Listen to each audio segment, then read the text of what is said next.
We have now found the center of the circle. We are trying to make a gourd in this lesson. We know that the shape of a gourd is divided into two sections.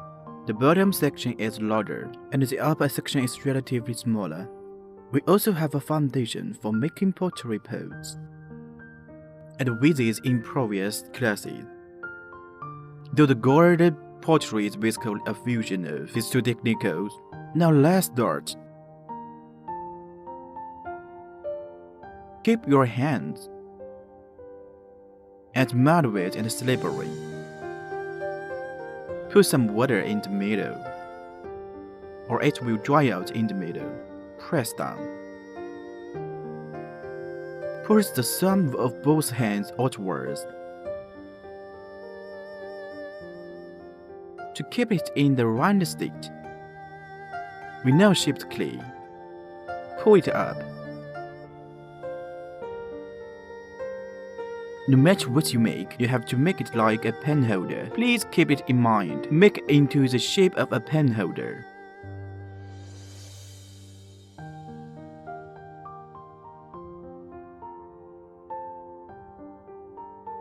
Continue to trim.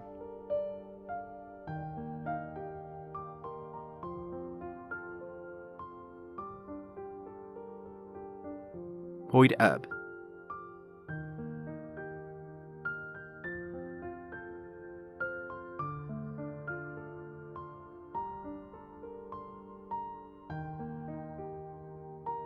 And this is the shape of the pen holder. In fact, the shape of the pen holder is just a reference. We will trim it later to make the shape we want. Push clay upward from the bottom. Keep your hands on it.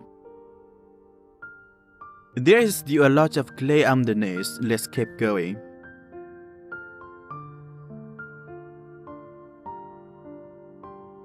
We push it in a little bit.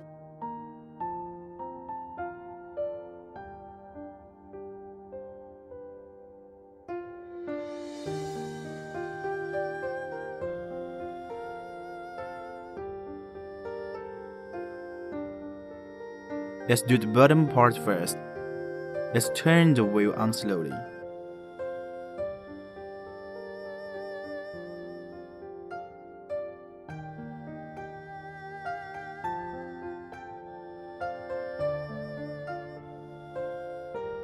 The way we make a clay pot is that it has a bigger belly and smaller two ends. So now we do it in the same way. To make this part of its base a little narrower, then make the belly bigger. We just press it in. We just pressed it in. Let's see whether or not this model is beautiful. In fact, it is in the shape of a jar at the bottom, and the following section is exactly the same. As a method of making a jar, we push it in.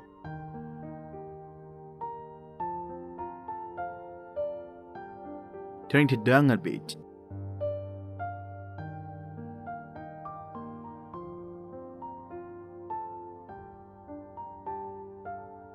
The way we make the veil is to form the belly at the bottom, to make the neck a little narrower, and the mouth a bit wider on the top. Then let's make a gourd. The method is the same, but there is one more section to make.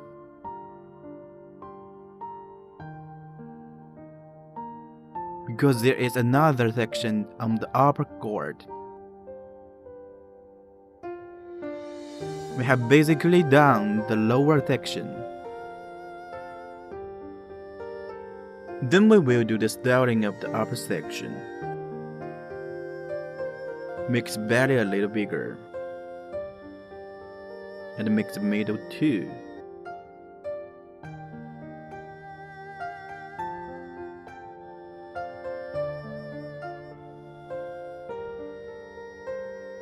In the same way, we will now narrow the mouth. We continue to shape it during the process.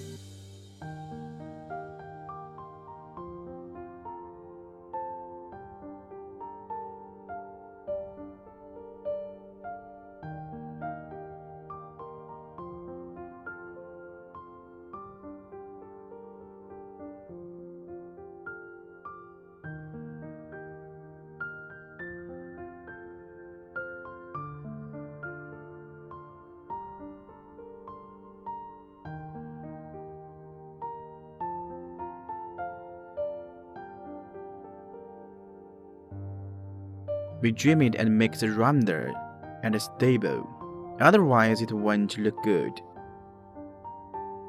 Keep shaping it.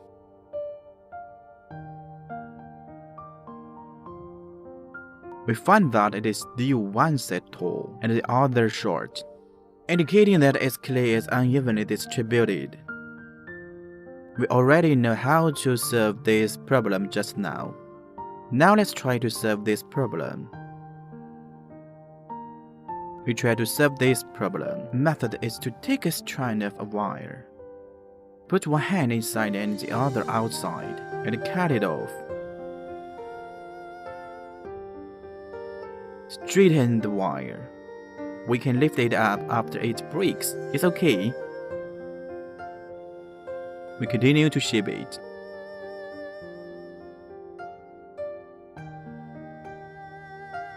The mouth of this gourd is generally relatively small and narrow, less pressed in.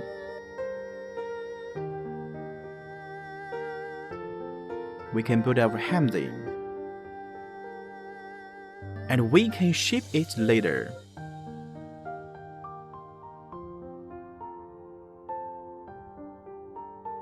It can be shaped higher. It's relatively flat. We can pull it up, put our hands in again.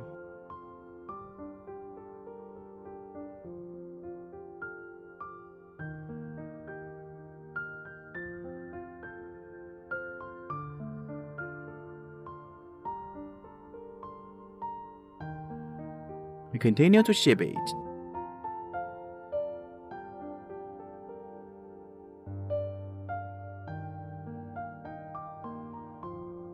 Let's shape it again and narrow its mouth.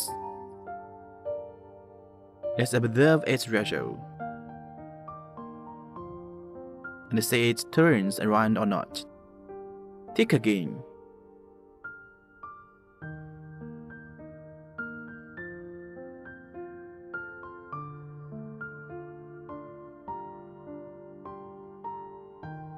In the shaping process, making gourds is still more technical and skillful. So students have to try several times when making them in order. Make a satisfactory gourd shape. Let's turn the machine off and observe. Okay, our gourd is basically made. In the next step, we will dry it in the shade and then reshape it.